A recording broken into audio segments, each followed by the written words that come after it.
abi to mo boni ke anya ma na tu agbele gba mi yepo ni to ake aba omo afieli gaji okwese tutu plema body ajo man say di abo mo afieli gaji body yo aye lai aye abere aye abo aye sito aye gbe aye lo aye no fe no na ke wo popo ya e wo ni bi popo me ni abi awe kotoko o ti ko so ameji me na be kedi fe mo na e ba gbede ne lo wo mo na no ti no ni wo na ne e wo ni awo pa na su go ne magba ni bi ami ni ikacho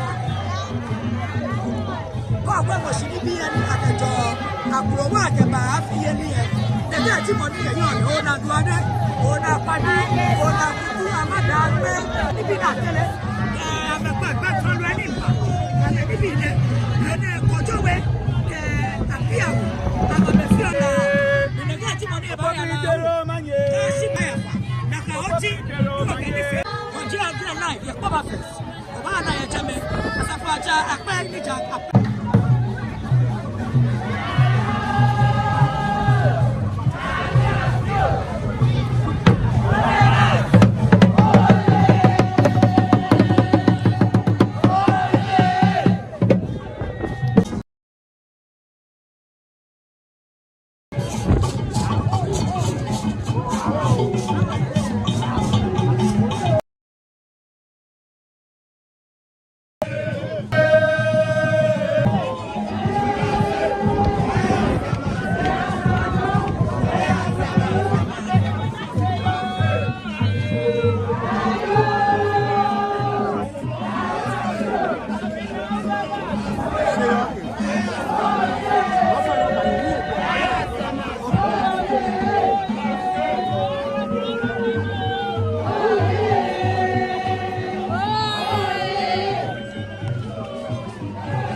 mama ko ni bi ya o be na ba le o wa play ba na ba po ade ko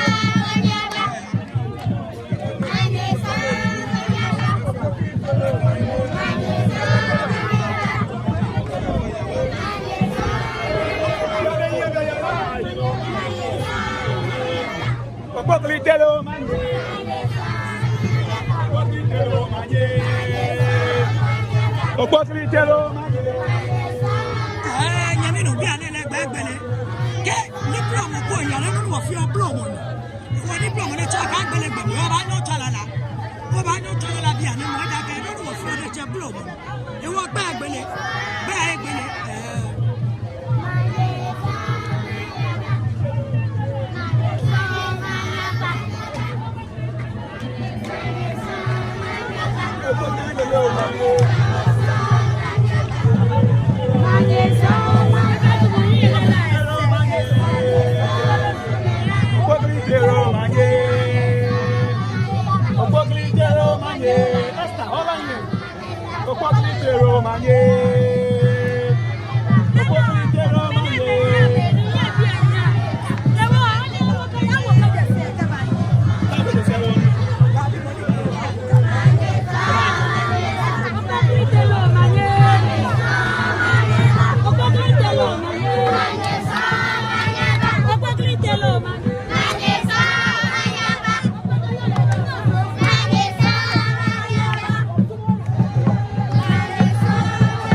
he said, la la la la la.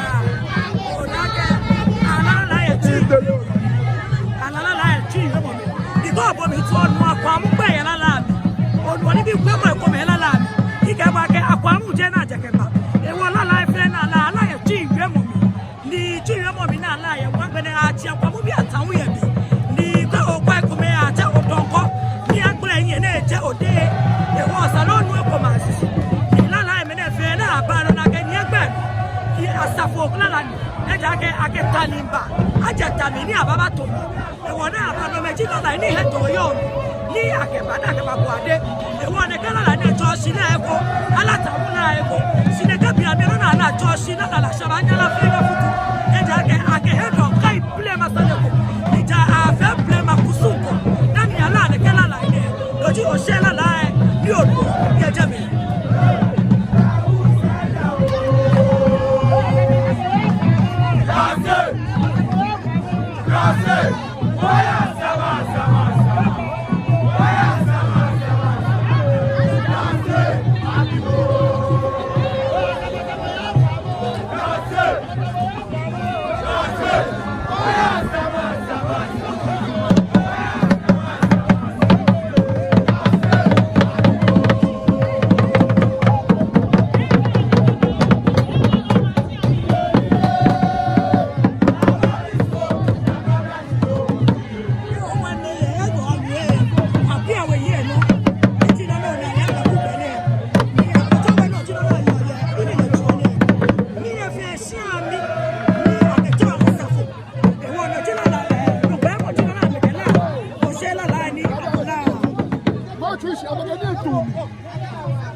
Yo, already have been back on your way.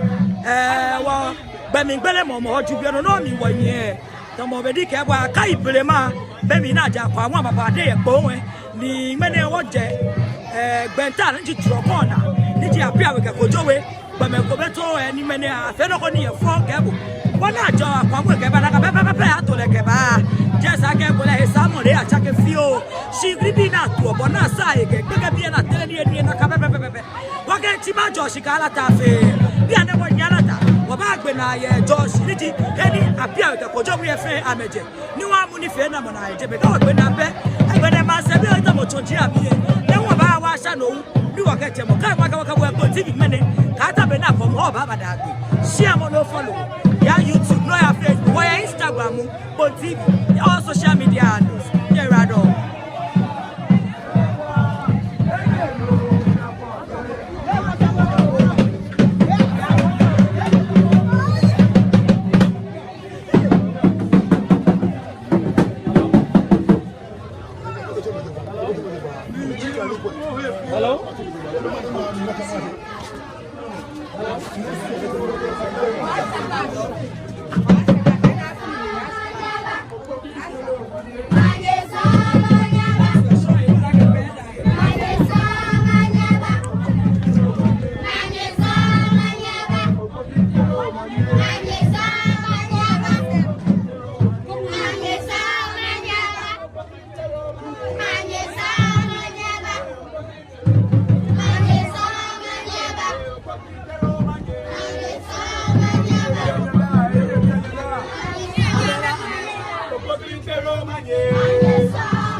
Abeleja Belejo Gusu ya Bamila fe no tomo na ka pepe mene ni fe mo eyale ni kojo wi en wo ton da ni mene le uje no ka ba pe awo jeje be wo ba bo te apia we ni a oni wa na ni fe mo e na wo le ja gba koda e ne te ma se de ku e da wo lo ye enwe aba tra to ji ani ni abi wa mi te baba oni le wa pa gbe na ba da te ba shi se ko ta ti ta se ja ke pe ne la wo a si pe ke wo popo wo ni le wa wo ni ni bi an ba fa ro si ki ba te wo ni ti bo ni wo ni fo bo ni te ro ba ya ni pe le po ma ni ko ba ni gbe le mo ba lifting of noise making e wo mo ba gbe lifting of all of noise making e ni ya no ba le po ni ba le ba gbe le wa no tara la ba no fe o no ba no lo fo mo le ke po ba ba ka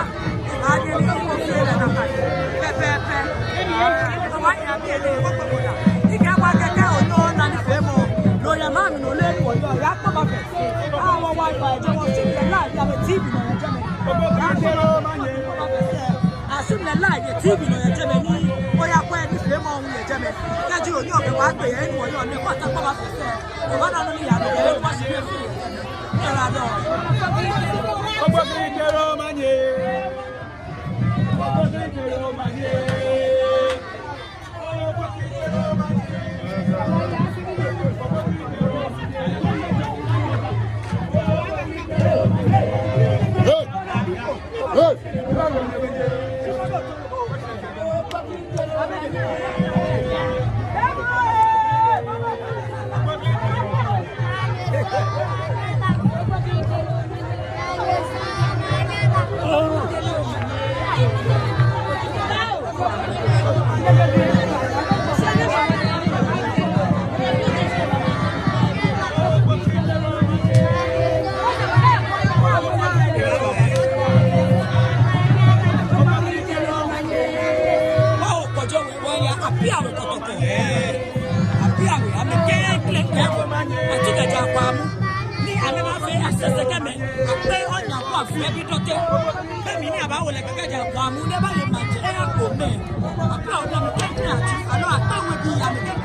youthly activities